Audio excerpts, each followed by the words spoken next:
Hello, everyone. My name is Chris Riley. I'm the Public Engagement Information Manager for the Victorville Union High School District, and it is my pleasure to welcome you to our fourth live stream town hall of this school year. Can't believe we've already done four of these. The school year seems like it just started, but here we are with you again to answer some of your questions. And I'm just going to go ahead and start introducing our panel, and I'm going to start with our superintendent, Dr. Ron Williams. Oh, it's great to be here, and it seems as if we're getting a little bit cooler weather today, so I'm delighted to be here. All right, thank you very much. And we also have joining us our Assistant Superintendent of Business Services, and that is Dr. Antoine Hawkins. How are you doing, Dr. Hawkins? Good afternoon to our community. Welcome to everyone. It's good to be here. Fantastic. Thank you for being with us. And we have our Assistant Superintendent of Educational Services, that is Dr. Ramona Yee. How are you, Dr. Yee? I'm well, everyone. Welcome. Thank you for joining us, and happy to answer any questions you might have this evening. All right. And we also like to have the voice of our employees in here as well. And we typically have our Victor Valley Teachers Association President, Anita Tucker, with us. Anita Tucker was able to have one of her colleagues fill in for her tonight. And so it is our pleasure to have with us Ms. Otilia Vargas Corona. How you doing, Ms. Corona? Vargas Corona, sorry. Good evening, everybody. I'm glad to be here, and welcome. Thank you very much. We might be joined by Tanya Martin from the California School Employees Association at some point as well. Don't see her in here just yet. And I believe Dr. Ramiro Rubalcaba, our Assistant Superintendent of Human Resources, is not going to be able to be with us tonight. That's my understanding. But we do have a very special guest with us tonight, and that is the city engineer for the city of Victorville. That is Mr. Brian Gengler. How are you doing tonight, Brian? Oh, Brian, you're muted. Can you unmute yourself? Oh, I unmuted you. There we go. Hi, everybody. Thank you for inviting me. And Brian, tell us a little bit, just tell us who you are and tell us a little bit about what you do. Okay. Yep. So in a nutshell, what engineering does for the city of Victorville is we deal with transportation, roads, traffic signals, drainage, water, sewer, bridges, all the public infrastructure. Fantastic. Well, thank you very much, Brian, for taking the time to be with us tonight. So let's go ahead and talk to Dr. Williams. He's going to just introduce a few things about where we are, particularly with COVID-19 right now. So without further ado, Dr. Williams. Okay, yes, I just wanted to remind people that the average daily case rate is currently a fraction of what it was back in January. When we look at it back in January, it was up to, I think I was talking to Mr. Riley earlier, it was like 35 or 4,500. Now we're down to about 150 or something like that, in that range. The COVID cases have occurred in our schools. However, there have been no COVID-related deaths since we had our students to return in person for in-person instruction. When COVID cases occur, those affected must be quarantined. Those who come in direct contact are notified and may be required to quarantine. The district will hold vaccination events at our school sites September and October. That's our intent at this particular point in time. And vaccinations are free and safe for people 12 and up. The Pfizer vaccine is fully FDA approved. And the district hosts free testing at our sites every Tuesday. Okay, thanks a lot, Dr. Williams. And to piggyback off what you were saying about those COVID-19 vaccination events, I'm going to share with everyone the dates and times. The first one is actually on Monday over at Victor Valley High School. That's September 13th and October 4th. So these are open to the entire community, okay? You don't have to actually be a student or a parent or anything like that to attend one of these things. It's for everyone. Could be your first shot, could be your second shot. It is the Kaiser vaccine. I'm sorry, Kaiser. Kaiser's, I guess, where I got mine. That's why I had that on the brain. It's the Pfizer vaccine, which is fully FDA approved, as Dr. Williams said. And so you have September 13th and October 4th at Victor Valley. You have September 14th, October 5th Silverado High, September 16th, October 7th over at Hook Junior High. Adelano High School, September 18th, October 9th. Notice that one is a different time, 10 a.m. to 2 p.m. That's because those 2 dates are Saturdays. So that's an opportunity for people to come in during the day. The rest of these are in the evening because they're weekdays. So we have University Prep, September 24th, October 15th. Sims, September 27th, October 18th. We have Lakeview Leadership Academy, September 29th and October 20th. So if you have not yet been vaccinated and you would like to be vaccinated, you have that opportunity. It's free. It's easy. You don't even actually need an appointment. You can make an appointment at myturn.ca.gov. However, you can just walk right in and get your first shot, second shot, whatever it is you need. So let's move on and look at some of the questions that we've had coming in so far tonight. We did get some email questions right away, so I'm going to look at those first. And the first thing was actually in relation to traffic. So this is something that maybe Mr. Gengler can talk about a little bit. This is Rita, and she says, what will be done to help with traffic and kids crossing the street over at Silverado High School? So part of this is in the purview of the school, and part of it might be somewhat in the purview of the city, or at least it's related to things that are Mr. Gengler's specialty. So I guess we can talk about this from a couple different perspectives, the district perspective and the city perspective. I'll turn it over to you, Dr. Williams. Okay. Yes. What we're trying to do is obviously we're looking at safety as our number one priority, and we're focused on that. And we're trying to do everything that we possibly can to ensure the safety of our students as well as our parents as well. And so from our perspective, we're maintaining that safety is number one. That's what we're maintaining. And that's more of it from the district perspective. From the Mr.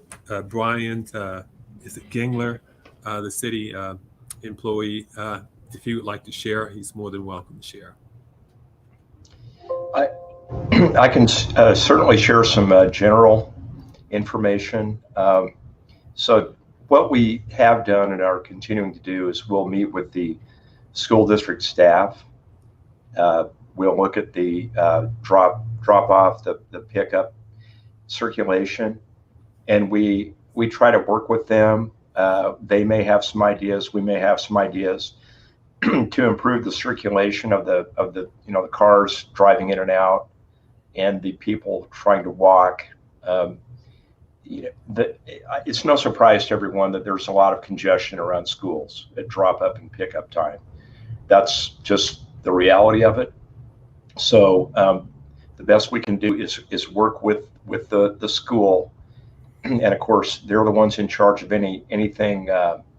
Any circulation that happens on the school site itself. And sometimes we may have an idea, or the school may have an idea to improve the situation. That's about all I can say in general terms. And I agree, of course, safety is a priority. It always is. And so the best thing we can do is try to work closely with the school on those issues. Now, Mr. Gengler, I know this is not particularly your area of expertise, but I do know that when it comes to traffic enforcement, the city has, I heard somewhere, I think at a Rotary meeting, that they're going to kind of beef up the traffic enforcement, get some more deputies out there who are just working traffic. Do you know much about that? I know a little bit about it. I do know that I was told that they plan to hire 5 additional deputies that will focus on traffic enforcement.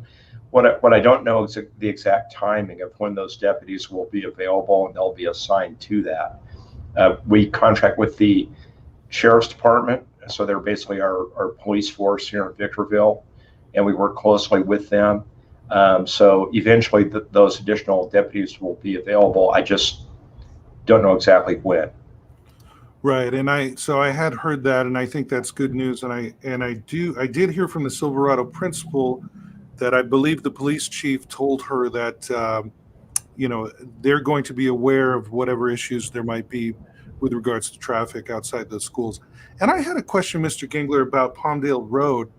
Now, Palmdale Road is a state highway, State Highway 18, and there's road work going on there. And is that a city thing? Is that Caltrans or what? Who does that? Okay, well, yeah, that is a state highway. It's Highway 18, and that is a Caltrans project that's underway right now. Basically, they're going to be installing some medians and some shoulders. If I remember right, I believe there's going to be a new traffic signal installed at Borrego. And so that project is from Amargosa Road to Cobalt Road. I don't know the scheduled completion date of it, but that's what I do remember about the project. All right. And of course, that project is a little bit of a headache for anyone who finds themselves in that area right now. But okay, so another question about Silverado High School. Is there a school nurse at Silverado High School? This question was asked last time, and I know that we were at that time in the process of making the hire. Dr. Williams, I don't know if you can shed some more light. I don't know if the person is at Silverado at this particular point in time. Dr. Yee, would you know that status? Yes, absolutely. We are actually hiring 3 more LVNs to be placed at the other sites. Currently, we have 6, plus we do have Miss Tanya Martin, who's going to be at one of our sites as well. So each site should have an LVN. Right now, we have 7, so we are hiring 3 more. So Silverado will have their own. Okay.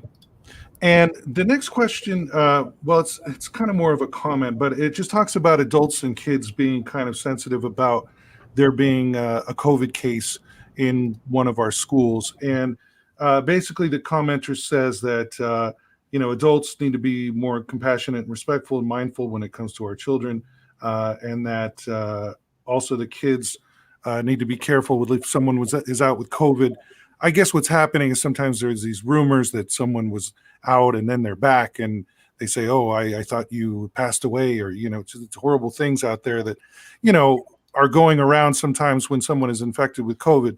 I do want to reiterate what Dr. Williams said at the top, that yes, we have had cases, but no, we have not had COVID-related deaths that have been happening in our schools, since we've opened back up. So I do want to put some of those fears to rest. And, also talking about the vaccine, I got another question, more of a comment saying that, it appears that masking, distancing, and even the vaccine are not working because people are still getting COVID. Well, I would have to dispute what you're saying there. Just because something is not completely eliminating COVID does not make it not effective.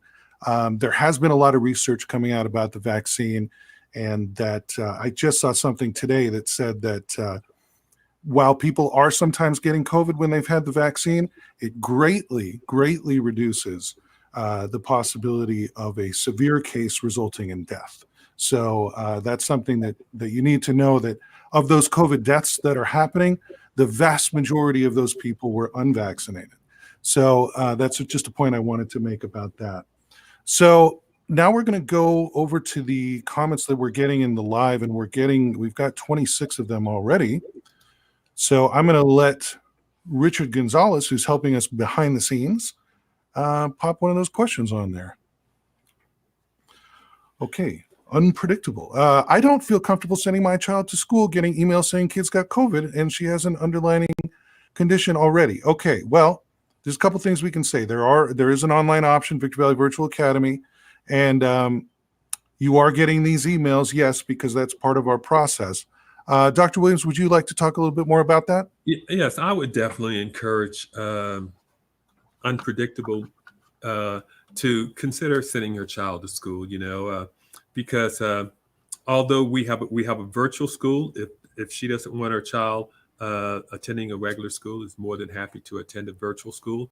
And so we get, one of the things that when last January, we started looking at a virtual school before we went into the pandemic. So we have something for her child And I would just encourage her to send her child to school. I was just looking at the enrollment just today, and we are over 11,000 students in the high desert. And so we're very happy with that. And we would love to have her child at the school as well. And, and sometimes the rumors that you hear, some of it will be true and some will not be, some of it will be not true. So I definitely encourage you to invite your child to come to school and see exactly what's going on. Yeah, now, there is still masking required indoors whenever students are present. Masking is optional outdoors, but of course, we ask people to just be smart and be as safe as possible. And especially if you're feeling sick, please stay home. To go back to this individual who was talking a little bit about the efficacy of the vaccine and some other things here, she also said that in her opinion, we should just go back to distance learning. Well, there are different opinions on that. I mean, we all kind of suffered through that year of the kids going home, and it was a difficult time for everyone. And we're not really out of the woods yet. I mean, now we've gotten back, and there's still challenges that present themselves. But the state has kind of told us, let's go back to school with these safeguards in place. But we're going back to school, and that's where we stand right now. And Dr. Williams, I don't know if you want to say any more about that. Yes, and I would sit down and say, we're following the public health records, what they're advocating for us to do at this particular point in time. And, and although we've had an uptick in the amount of positivity rates that we have at this particular point in time, we're still significantly lower than what we were in January. And I know that, I guess when I look at it, I sit down and say, we're doing the best that we can for our students, and we hope that it's appreciated. And as you were talking right here, if you look at that was, what was the date on that one? That is the 4th of January this year. Okay, that's the 4th of January. And if you jump down over to the far right is where we are. You can see the difference where we are at this particular point in time. There is a significant, and you can go and take a look at this on our website, and you can track each and every day that we've been in school, and you can see exactly, back in, May and June, we were much lower, but there is a big difference between where the dot is right now and where we are at this particular point in time. And we really feel that our students and our staff are doing the best that they possibly can. I know Mrs. OT, maybe you can say something in regards to for our teachers. Sure. The students are back, and we are happy to have them back. And as it was said before, you have a choice to have them virtually or in person.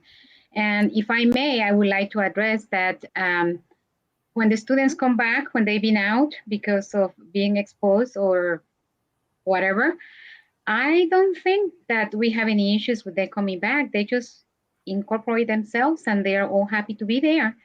And we are certainly the teachers and the counselors. We are there to help our students, and happy to have them in person. Thank you. Okay, thank you very much. And yeah, our teachers, obviously, they missed our students. We all missed our students. Maybe our students even missed us. We don't know. But we're happy to have them back, and we think they're happy to be back. But there are challenges, and we want to stay as safe as possible. So let's see if we want to address a few more here from Richard. And I do want to say that little thing that I was showing you while Dr. Williams was talking, if you go to our website, it's VVUHSD.org/COVID-19. So VVUHSD.org/COVID-19, or just go to the homepage and click the little COVID-19 thing on the top there. That will take you to the latest information that we have about our policies, as well as that live dashboard that Dr. Williams was showing you that shows that, we were at a daily case rate of over 5,000 back there in January. It's about 600 now. So yes, I'm not saying there's no cause to be concerned, but let's keep in perspective where we are and where we have been. Okay, Chuck Hill, why can't our schools lower the mileage radius limit to either 1/4 or 1/2 mile or more to allow many more students to ride a bus? And schools need more budget to get more buses and or bus drivers. Dr. Williams? Okay, I'll turn that one over to Dr. Hawkins. The walking radius is established by the Board of Education. That is a very good question. However, we would also need to be cognizant that if we reduce the walking radius, of course, that would increase the need for more buses, which was a significant expenditure, and more bus drivers. When we're looking at establishing our bus routes based on the current criteria, we always think about safety. And we always think about equity and fairness in terms of where students are coming from to make sure that stops are located in neighborhoods that are as close as possible to residents. That is to where students live, excuse me. That is something we may be able to pivot to in the future. However, I do want you to be aware that not just for the Victor Valley Union High School District, but across the nation, there is not just a bus driver shortage, but a driver shortage. Companies are not able to hire people in mass like they were in times past. And definitely school bus drivers, which is a unique specialty in terms of the criteria that's required for them to be certified to transport our most precious cargo, there is a serious lack of people applying and availability of employees. So we'll take note, and that's something we'll circle back around to in the future. Okay, thank you very much. And I did want to talk really quickly. I think you saw Richard on my screen there. He was talking to me. But I did want to say really quickly that, I saw a comment come up there and it said, and I'm not going to put it on the screen, but it said there are more vaccinated people in the ER than unvaccinated. Okay, well, I would ask you to please show me where you're getting that information from, because this is one of the things about social media and the internet. I can just say anything, right? It's like, it's like graffiti on a wall, right?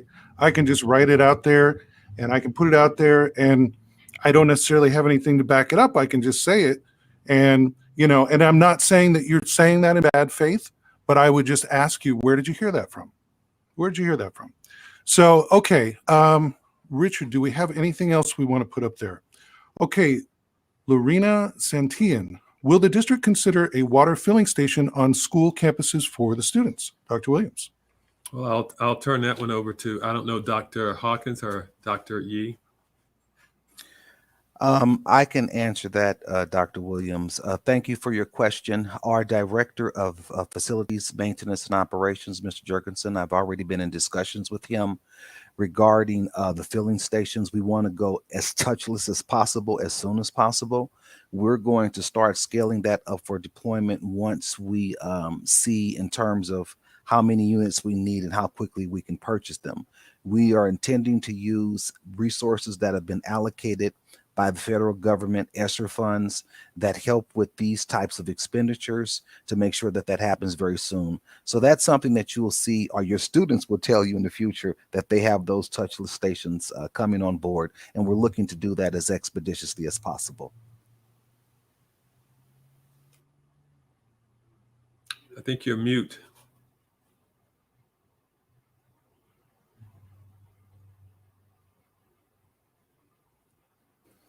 We can't hear you, Mr. Riley. I'm sorry about that. I'm always the one telling people to unmute themselves, but I don't listen to my own advice. Okay, so let's bring up another one. Okay, if we have so little COVID, why can't we do an in-person town hall? Well, that's a good thing you said that, because just today we were actually planning to go back to something that we used to do all the time pre-COVID, which is something called Supper with the Superintendent, which is where we give everybody an opportunity to come together and have a meal. And of course, we'll do this with masking and, be smart and be safe. Now, of course, you can't eat with a mask on, but we can kind of socially distance it a little bit and have our masks on when we're not eating. And we're going to actually do the first one of those for Goodwill Education Center on September 28th. And this is something that we used to do all the time. And Dr. Williams wanted us to have an opportunity to start doing again. I don't know if there's anything else you want to say about that, Dr. Williams. Yeah, it's nothing like the time that, now in those cases, we won't be, I don't know exactly how we're going to be doing it, but I don't know if we'll be televising and doing it in person at the same time. But we figure I have no problem with coming to the schools and just having that, face-to-face time that we can have, and we can sit down and have our CTE program. They've been very, very supportive of us. They provided lunch, dinner for us at those times. And so it would be a great opportunity, especially since it's been over a year and a half since we sat down and had those face-to-face meetings. So I kind of look forward to that. Thank you. And also, another reason why we've continued to do these online is because, for instance, right now, we have 91 people listening to us right now. Last time we did this, we had a couple hundred. We had a couple hundred before that. And then people view it later. And sometimes these things have 800, 900,000 views. Not 900,000, but I mean 900 or 1,000 or more. And so that's a pretty strong reach, as opposed to sometimes when we do these live events, as fun as they are, we might have 20, 30 people, and that's great. I mean, it's a great time. But when we can reach 3-4 times that, it's a powerful thing, and it's something that I think we're going to continue to do. There's a lot of things that we learned during COVID that are just really positive things that, we can reach out to the whole community, and we're just going to keep doing them. All right. So anything else we got, Richard? Okay. Can you please take a look at portion sizes for lunches and breakfast? My scholar is describing what seems to be the same as we serve elementary students. I like that, by the way, my scholar. Perhaps because the salad bar type things aren't available. HS are hungry. High schools are hungry, I think is what that means. So, Dr. Williams or Dr. Hawkins? Yeah, go ahead, Dr. Hawkins. Okay, thank you so much for your question. I haven't heard the My Scholars articulate in a while. I have a friend who's a superintendent back east, and that's the terminology that they use all the time. So I love that, My Scholars. To answer your question, one of the things that we've shared with the board, or we'll be sharing with the board and our community a little bit stronger, is that unfortunately during this season and time, because of the shortage of drivers, we're having a shortage of deliveries, even when it comes to our food products. So what I've done is I've worked in concert with our Director of Child Nutrition Services, Mr. Hill, and directed him to go to another type of vendor to ensure that, first of all, we have nutritious meals for our students delivered every day. Secondarily, the second prong to your question that I'd like to address is that when it comes to the portion sizes, we follow federal guidelines related to the National School Lunch Program. And we also follow those guidelines in terms of proportionality. We follow those guidelines in terms of the salt intake, the sugar intake, and so forth. And I know that it's a little rough for the students right now because all of the options that would traditionally be there may not be available. But I will promise you that we are building capacity and ensuring that our vendors are delivering as promised. And we're looking at utilizing other vendors. On some occasions, our Director of Child Nutrition Services went to Costco and different places to pick up food to make sure that we have what we need. So the pandemic has caused a plethora of challenges when it comes to the distribution of food and other goods. And it's just a temporary situation that we're working through. But we will be looking at the food a little bit more intensely in terms of what's being served to our students. And but we have to follow the guidelines, the national guidelines, because we get meal reimbursements based on the proportionality of the portions of amounts of food that students are receiving. Okay, thank you so much, Dr. Hawkins. I saw somebody in the chat saying, why is my question being overlooked? Believe me, we're doing our best. We've got a lot of questions coming in, which is great. Like I said, we've got about 80 to 90 of you at any one time are watching this. And a lot of you are asking questions. And if you guys are going back and forth with each other, I mean, that's great. If you're, maybe you're answering a question for each other and that kind of stuff, and that's fantastic.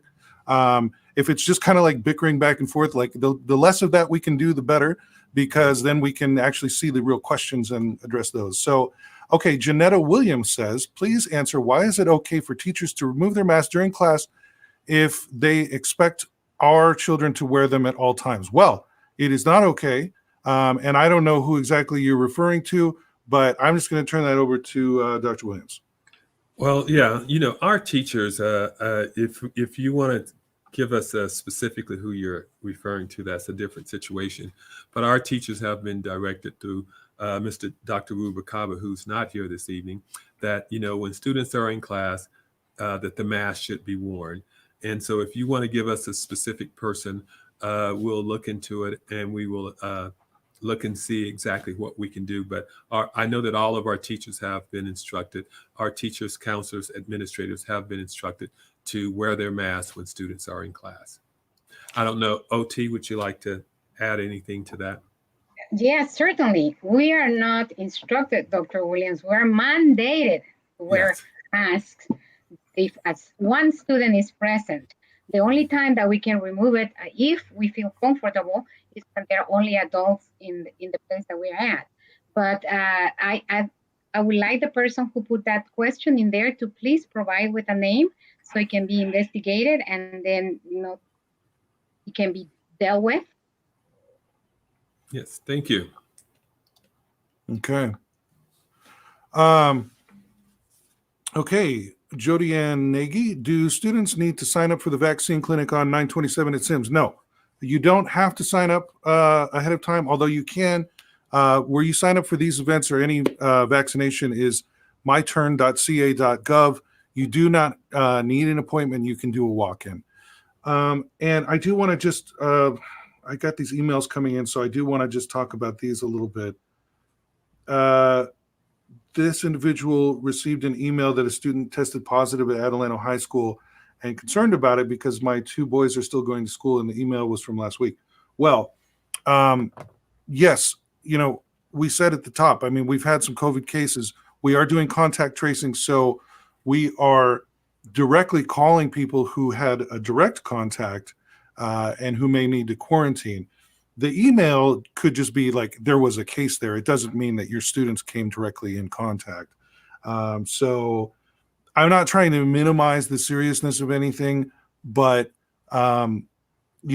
just because there was a case at the school does not mean that your student was right there with that person. So and Dr. Williams or anyone else, I don't know if you want to talk a little bit more about that.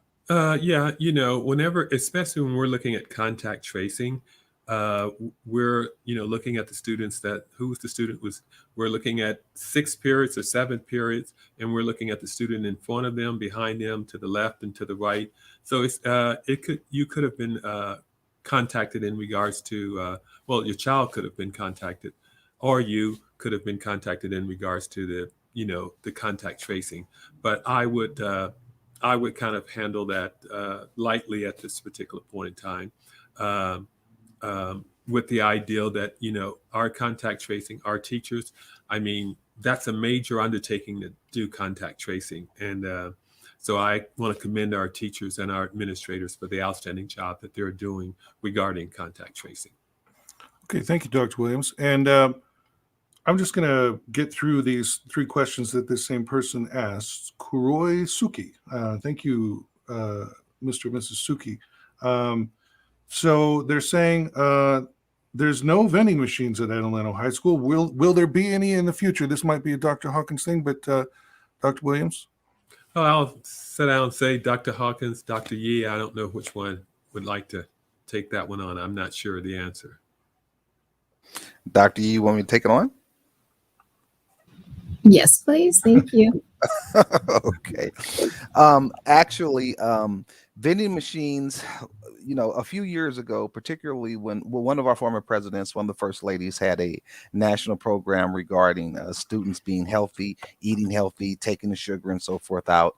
So for a long time, really, there has been a look not positive when we started getting more information, and I'm going to do a truncated answer because I know we have a lot of questions. When we started getting information about sugar and the impact on students and so forth.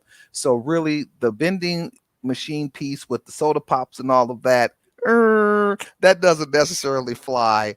However, sometimes if you're looking at some ASB activities with selling some things, that's a little bit outside of the scope of the requirements. So I would just say touch bases with your site administrator and see if there are any plans to make extra goodies available to students there within our legal perimeters. Okay, thank you so much. And then this same individual said that they do not want to send their child to in-person school anymore because they're uncomfortable about the COVID case. Well, we do have the virtual academy, and Dr. Williams and or Dr. Yee, I don't know if either of you would like to say anything about the virtual academy and what it is and what it offers. Okay, I'll turn it over to Dr. Yee. Yes, we do have the virtual academy. We actually have a lot of students enrolling in it, and again, they're live teachers, core subjects, so students will receive the same kind of education just virtually. So that is definitely something that we can look into if you are concerned about the COVID cases. And in addition, we do have also independent studies as well too, that we can go ahead and speak with you. And if you'd like more information, please feel free to connect with me. Mr. Riley, if you'd like to forward me the parents' information, I'd be happy to reach out to them and assist them with that decision. Okay, thank you so much. So for Mr. Gengler, I know we've been talking about nothing but COVID, which is not what you went to school for. So, but we actually have gotten a lot of these questions previously, and one of the reasons we want to have you on, like one of the questions we always get is, can we get a crossing guard at a school? Now, crossing guards are not required for high schools. But can you talk a little bit, like, what is the city's involvement with having a crossing guard at a school? Yes, we have participated with some schools in sharing the cost with crossing guards. Typically what we do is we meet with the school staff, we look at the the pedestrian traffic, and we collaborate with them. And then if it's justified, because there usually has to be a certain amount of pedestrian flow, say at a certain intersection, a certain crossing, then we could recommend sharing in the cost of a crossing guard. And typically in the past we've shared 50-50 in the cost of paying for a crossing guard. That's usually how it works. All right, thank you, Mr. Gengler. And then Dr. Williams, I know we've talked about this before, but it's not a requirement at the grade level of our schools, right? Yeah, and and I know that it's really a challenge for our parents, especially if they attend Sims. UP, you've got a main street that's going Seneca that goes up and down, but at Silverado, Atalanto, specifically at Atalanto, because Mojave basically ends out at Atalanto High School, as well as Victor. But I think that if you go to any location in which you've got, close to 2,000 students being dismissed at a specific time, it's gonna give you some challenges.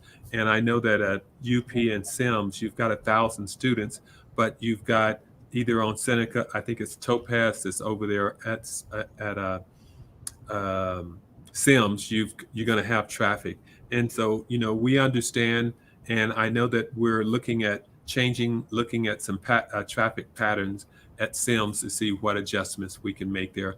So, we put in the street behind UP to try to get traffic to come around. So we do hear you, and there's probably be some changes coming up in the next 2 or 3 months at those other schools as well.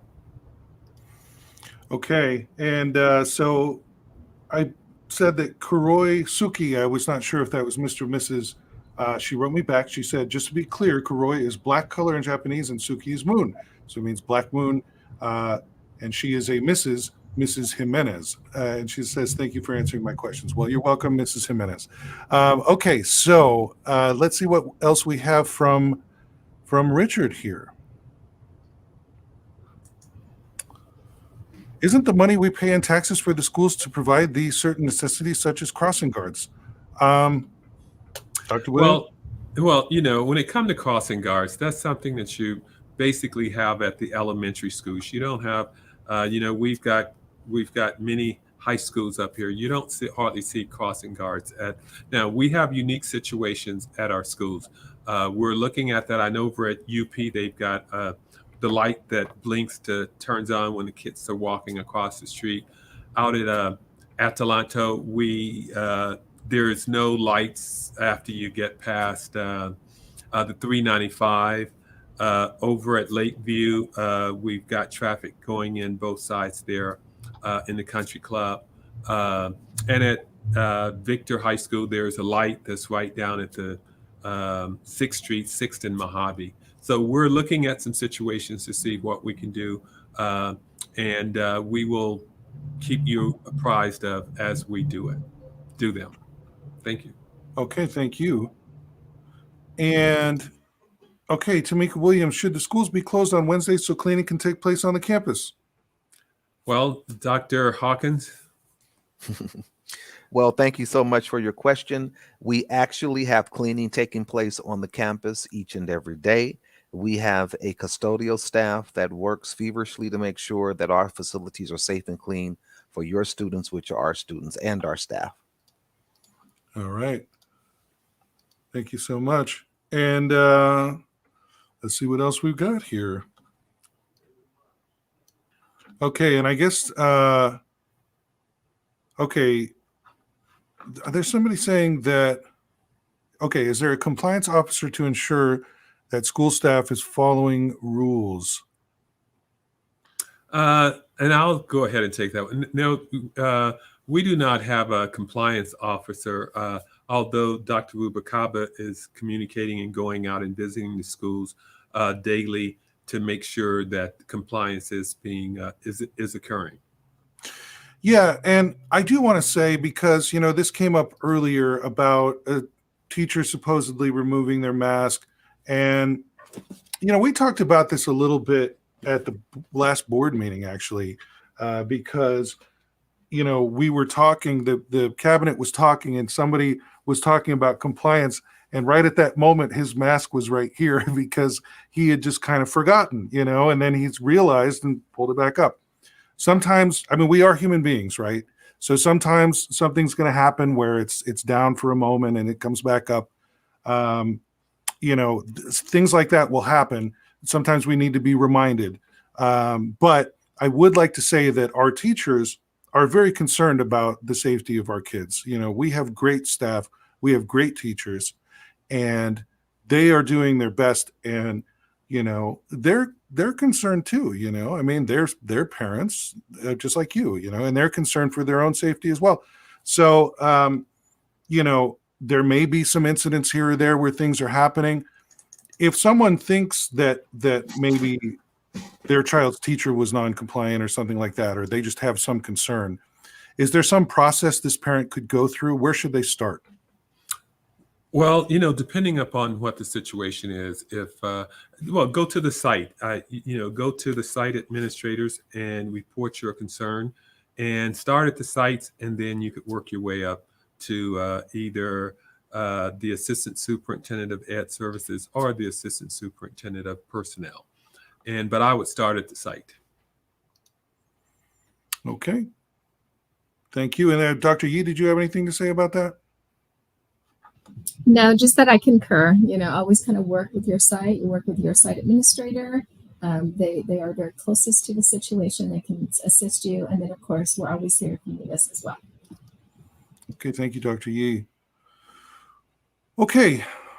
Adriana Lechuga, for UP, I was informed that there is no busing due to it being a parent choice school. That's correct. What needs to be changed, legislation, ed codes, in order to allow busing like a regular school while remaining a parent choice school?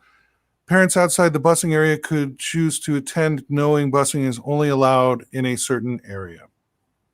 Well, I know that one of the things, if your child is attending UP or SIMS, those are parent choice schools, and one of the stipulations when those schools were started was that there would be no busing for those schools, and we apologize for that.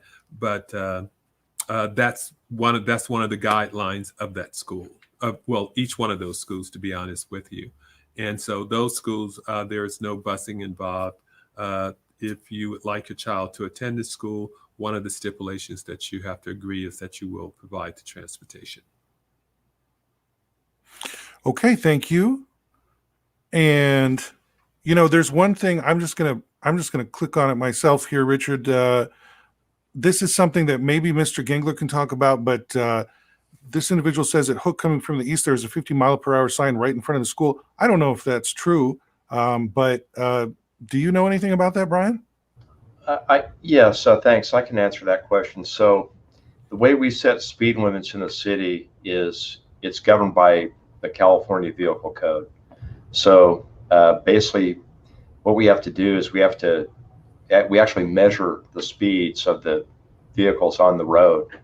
And we use this statistic called the 85th percentile. I know I'm getting really technical, but there's actually a way we set the speed limit, and that's how it's set. So it's the closest 5-mile increment to that 85th percentile speed. So on a road like Hook, the speed limit can be much higher than the school zone speed, which is 25 miles an hour. But no matter what the speed on the street is, the 25-mile-an-hour school zone is whenever children are present. So the vehicles are not supposed to be speeding while there are students present. And that's when the school zone speed limit takes effect. So I know it can be a little confusing, but that's how it works. Okay, thank you, Mr. Gengler. And, it is good news that the city is bringing in some more traffic enforcement, because one of the things that you may know if you drive in Victorville, green does not mean go. Green means look both ways and make sure there's not someone running a red light right in front of you, because it happens to me almost every single day. But it's good to know that there's more enforcement on the way. There's help on the way. So that's great to hear. Okay, so let's see what else we got here. Isaacs, who do we talk to when a teacher is crossing the line and pushing her own political agenda at Sims? It's fair. I would definitely, Isaac, I would definitely encourage her to talk to the administration there, because, believe it or not, we don't know these things until, it's brought to our attention, but we appreciate it. But, please talk to the administration there at Sims. Okay. All right. Thank you so much. Anything else coming in there, Richard? Is there a 6-foot distance in the classroom as far as desks are concerned? Short answer to that is no. Social distancing is no longer required, but I'm going to pass it over to the cabinet to talk more about that. Yes. I think you hit the nail on the head. It's no longer, as long as students are wearing the mask. Right. Dr. Hawkins, any more to say about that? No, I'll reiterate what Dr. Williams just said. There's no longer the distance requirement, but we do have the requirement, the mandate, as Ms.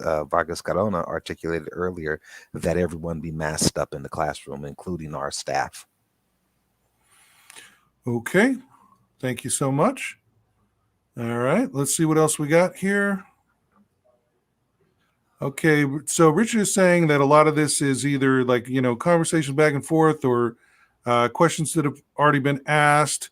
And so there are a couple of things I saw pop in here, and these might be pretty easy answers, but I'm going to put them up there anyway. Oh, okay. Richard has another one for us. Kelly Romo. If I know my children have had close contact with students who were confirmed positive, why have I not been notified? Well, what do you mean by close contact? Because there are certain actual standards, like of where the person sits, how long they were in contact, and all that type of thing. But Dr. Williams, would you like to talk more about that? I was just going to say that they would have to be in proximity to the person at least 15 minutes, if I recall correctly. And so they could be contacted. If you're saying that your child has been contacted, were they contacted by phone, by email, or whatever? But, the contact tracing is working the way it's supposed to if your child has been contacted, to see if if your child has been in contact with a student that's been identified that may be positive at this time. Right. And, another thing is that, some of these cases, let's not make the mistake that all of these cases are originating in the school.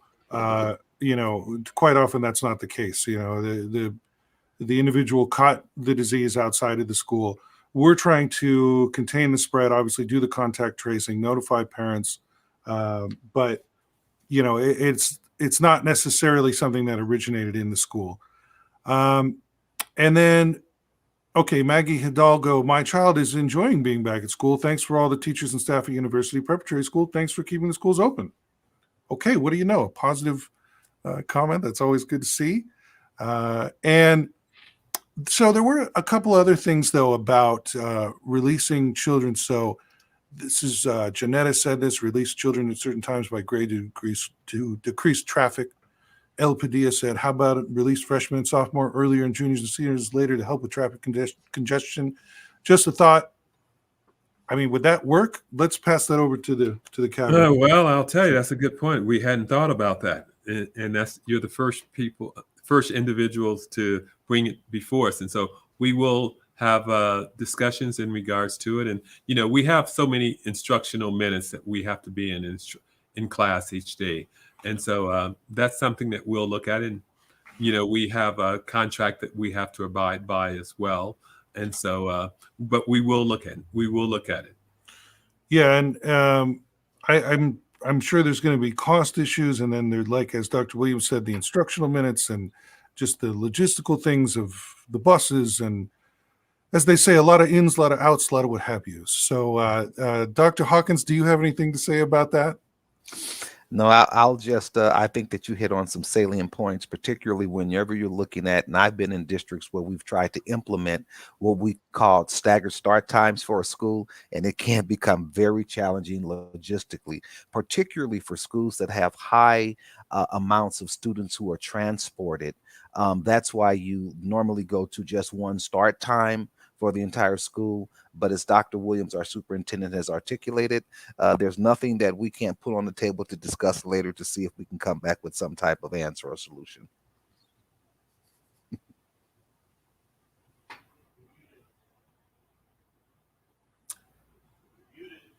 You're muted. Sorry, I'm just, what the things I was saying just now were very eloquent and intelligent sounding. But so the children should have to have temp checked as they enter the schools. So we are no longer doing contact tracing. This is all part of the state mandate of what is actually required of us and what we can just physically do with the staff that we have. And Dr. Williams in the cabinet, I don't know if you'd like to say any more about that. Yeah, the temperature checking, that's something that we were doing beforehand at this particular point in time.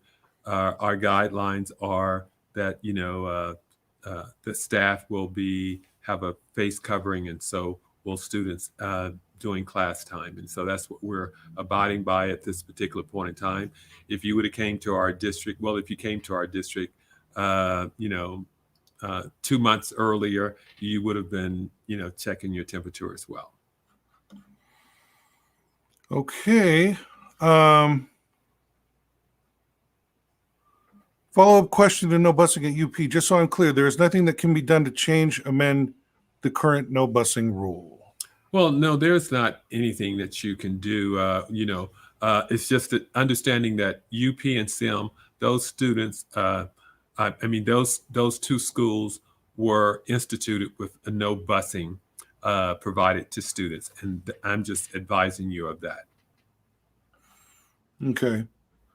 Okay, so this person says a mandate is not a law. Why doesn't anyone want to stand up for the God-given freedom rights? This is, in fact, what our schools started off on. It makes no sense. Okay, so there are lots of different opinions out there about these things. There's individuals who would echo those sentiments and say that this is about personal freedom, and there's others who say, well, this is a matter of public health and safety. And those are different perspectives, and we have to deal with these different perspectives and do what we are mandated by the state to do. And so you can say a mandate is not a law. Well, you are correct in such that it is not a law that went through the legislature and was signed by the governor. But it's like an executive order. It's something we're being told by the governor, the executive leader, the chief executive of our state, that this is the guideline that we are to follow. So when it comes to us, it might as well be a law because it's something that we are held to. And, Dr. Williams, I don't know if you'd like to say any more about that. Yeah, and if you're referring to the busing, we would love to bus all of our students if they're, a couple of miles from schools, but we have limitations as to what we can do. I don't know how many buses, Dr. Hawkins, about how many buses do we have at this time? We have over 50 buses, including our fleet of spare buses. We have I believe we have 49 live routes, if my recollection is correct.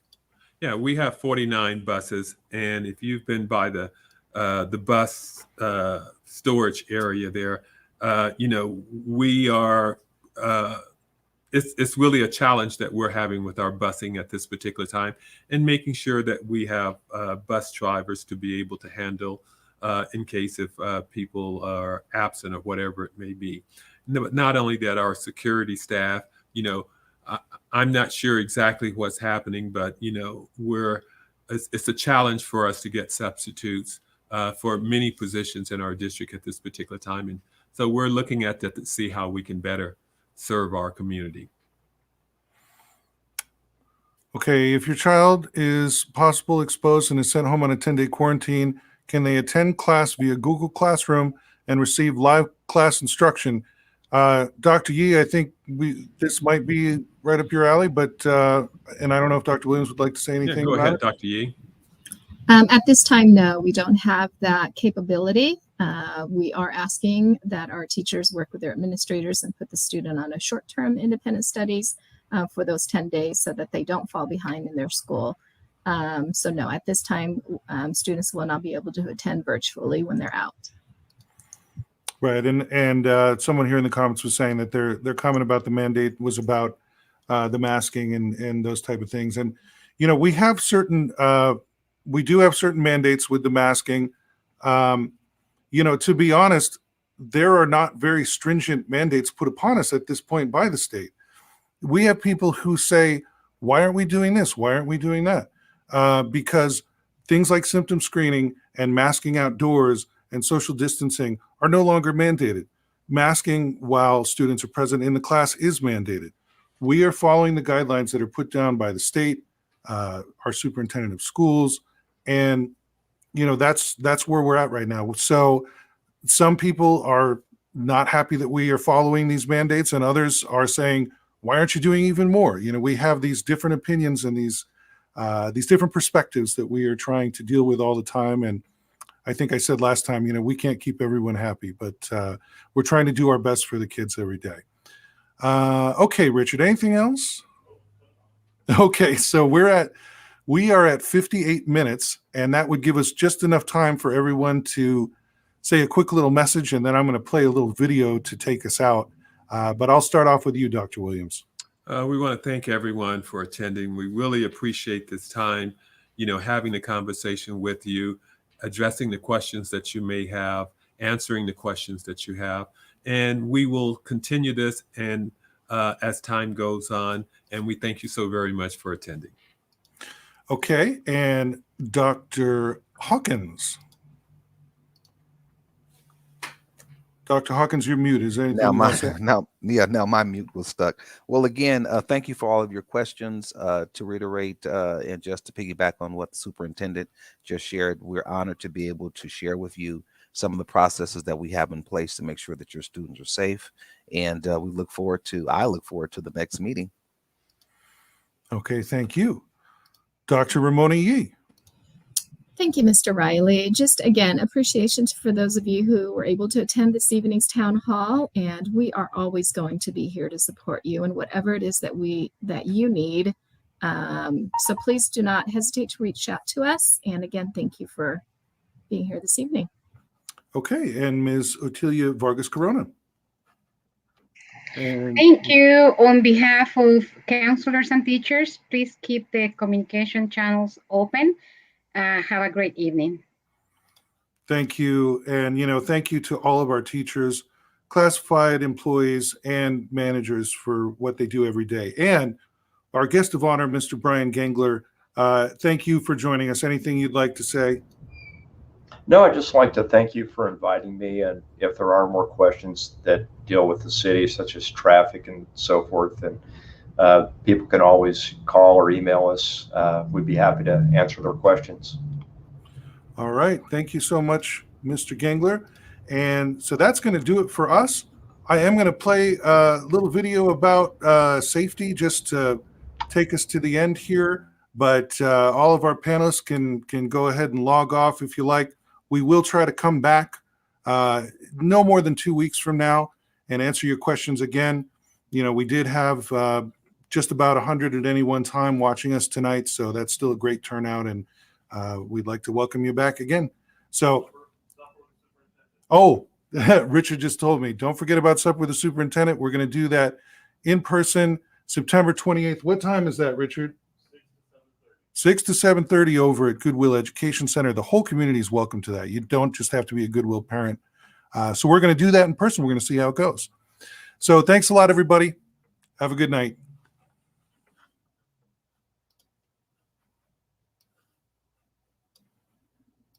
Health and safety are top priorities for the Victor Valley Union High School District. VVUHSD cares about our students, staff, and community. And as we begin the school year, the district has instituted a number of safeguards against the spread of COVID-19. All students and staff are required to wear face coverings that cover both the nose and mouth indoors whenever students are present. Face coverings are optional outdoors for all students and staff.